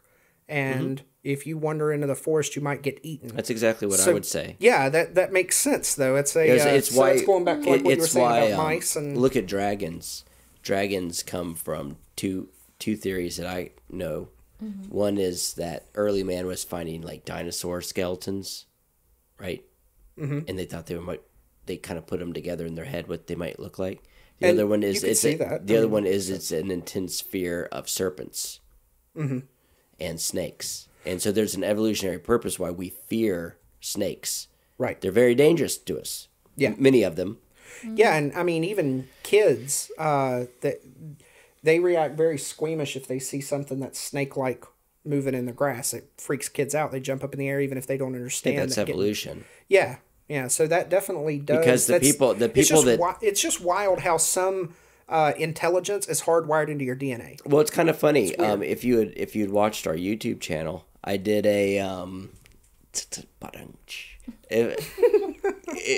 I did the evolution of anxiety, and one of the things I talked about is we select for anxiety because that's anxiety, right? Fear. Mm-hmm. And so what we have are people who were more anxious and more overly cautious, live to procreate. And so we actually, through evolution, selected for anxiety. Right. Yeah, it makes sense.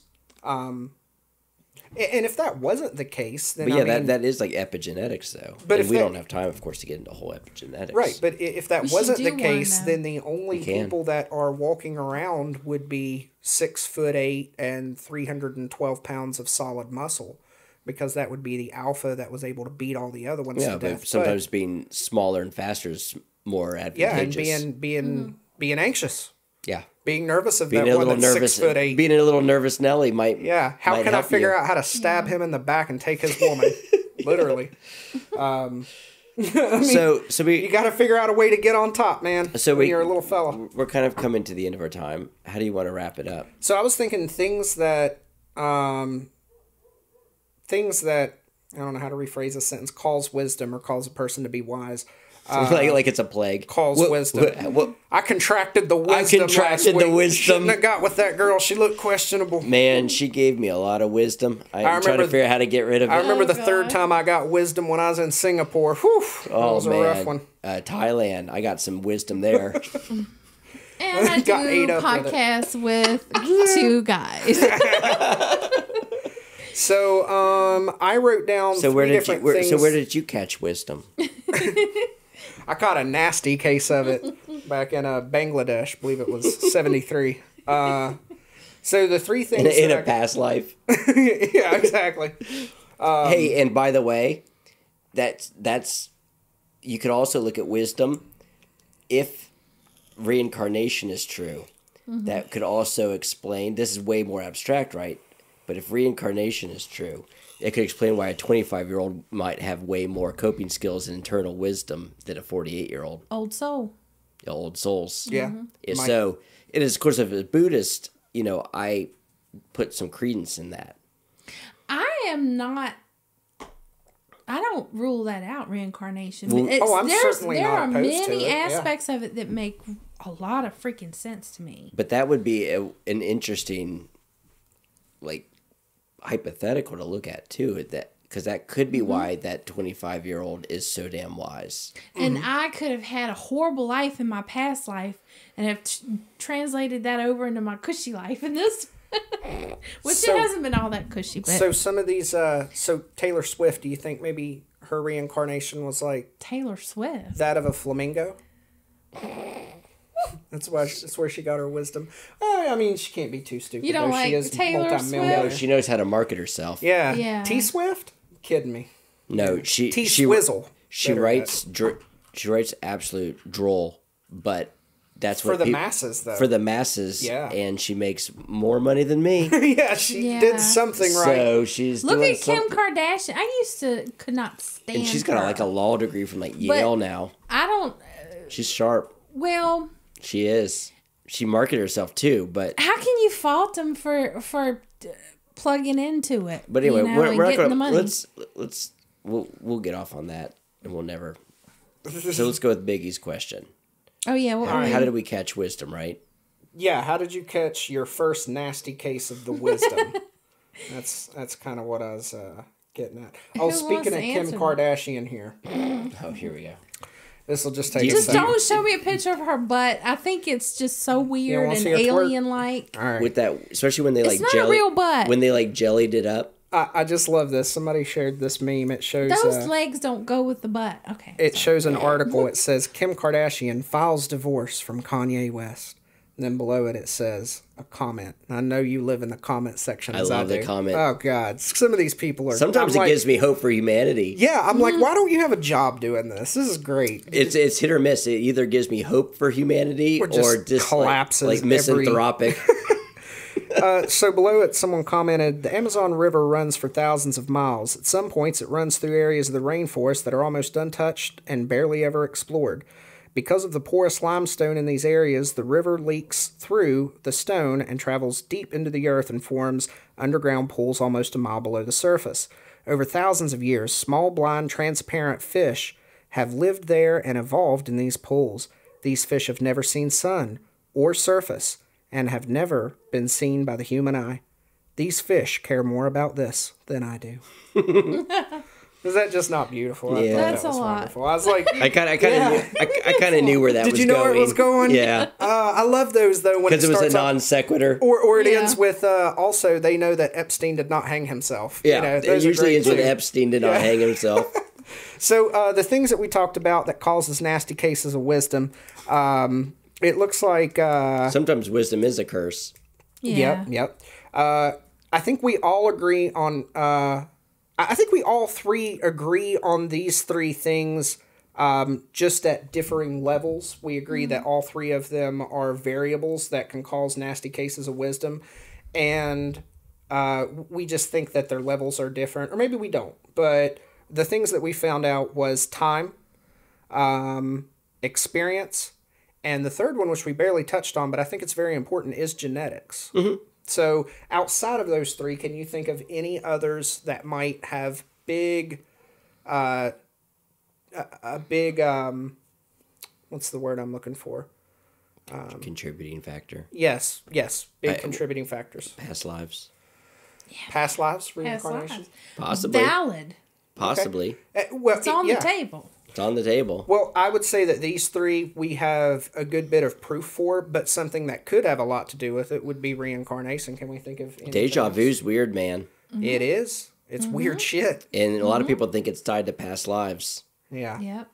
Other people think it's just memories that you just forgotten about that you re-experienced. But Or dreaming things and then they happen.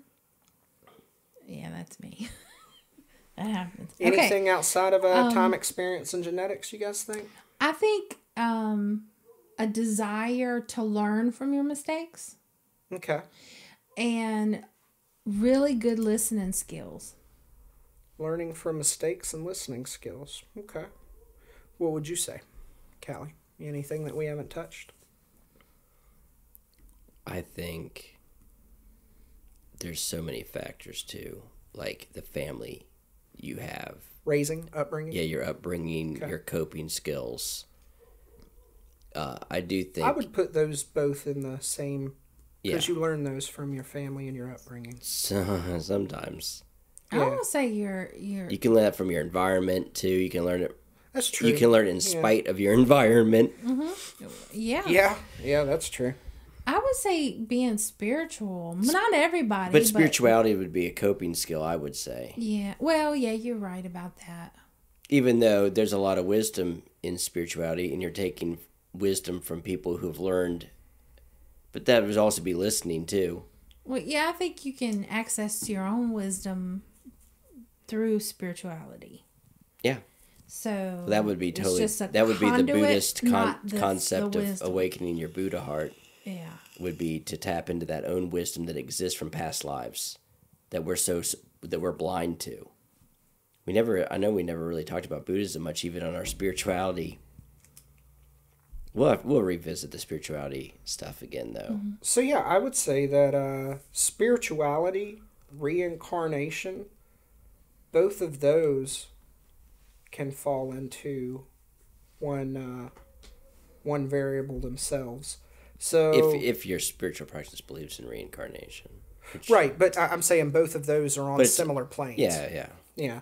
So we come up with time, experience, genetics, learning from mistakes, listening, upbringing, coping skills, and then spirituality or reincarnation. I think it's a pretty if you Because intelligence. if you have half that list, you're probably a relatively wise person. Mm-hmm. You know, yeah, if you hit the high mark in You're at least a handful of those. or just simply making a bunch of stupid mistakes and learning from them. Hey, Yeah. we got it there. Learning Yep, from we got it mistakes. there. Well, don't we do that though? Don't we repeat the same mistakes over and over? I have, maybe this is a nanaism, but repeating the same thing over and over and over to learn something. Like there's something inside of us that is trying to get that lesson. You know, I think that the one time that He I thinks may I'm have crazy. No, He hasn't thought I'm crazy for a while now. Not crazy. Since the coconut evolution. I was actually just thinking how absolutely pitiful that would be. That like you're just like making the same stupid ass mistake over and over again because of some like intrinsic part of you that wants to learn more. But don't people keep making the same mistake over and over Because and they over? want to learn more, they just hope that they're going to get something different. All right, well, I guess I'm not giving my real life I example. don't know. No, I would say my real life example is dating the type of women that I've dated. Yeah, it's a whole different episode. I know, but I mean, that is On its own. That is me repeating mistake time after time, and me saying in the back of my head, "I hope I learn from this one." And this is before she tries to burn my house down. And I even say, "I know the outcome of this, but I'm doing this again so that it'll solidify my understanding of why I shouldn't do this." So in other words, it's a lack of wisdom. I would say it's an attempt to gain wisdom. It's to learn. It's- Eventually, you will learn, and you will pick the Mary. So I guess- sunshine to Mary. One of the coping skills, I guess, would be rationalizing. Yes. I will eventually get tired of having the police called, and I'll marry the boring one that lays me like once a month. Yeah, but she's stable and she takes care of you, and make sure you have your vitamins. Yeah. We'll grow old together, painfully so. You men never remember your vitamins. Why would I you take guys vitamins? don't take They're good not care of shown to be yourself. that effective. Oh, good grief! That's an episode That's in a and net- of yeah. itself. Well, we have plenty of upcoming episodes. Yeah. So, should we tell everybody what we're doing next week, or do we not know yet? Let's just hold off in case we change our mind. All right. Pending till next week. All right, guys. All right. Thanks, everybody, for tuning in and listening. Especially you, Mr. France. Yeah, We love the France. French. I'm liking France way more and more recently. Yeah. I mean, it's... Thanks, France man Yeah. or woman. Thanks. The French came through yet again. Yep. We appreciate that, France. Hey, they helped us a lot. Lafayette, man. Tell your If it wasn't for friends, Lafayette, we wouldn't have had independence. Pass us along if you like us. Thanks for listening, guys, and cue the music. Cue the music. Thanks for listening to the Biggie Cali Show. It's been a crazy ride, and Nana's here, you know. So come on back next week and give us a friendly ear. We'll have ourselves a merry time and drink American beer.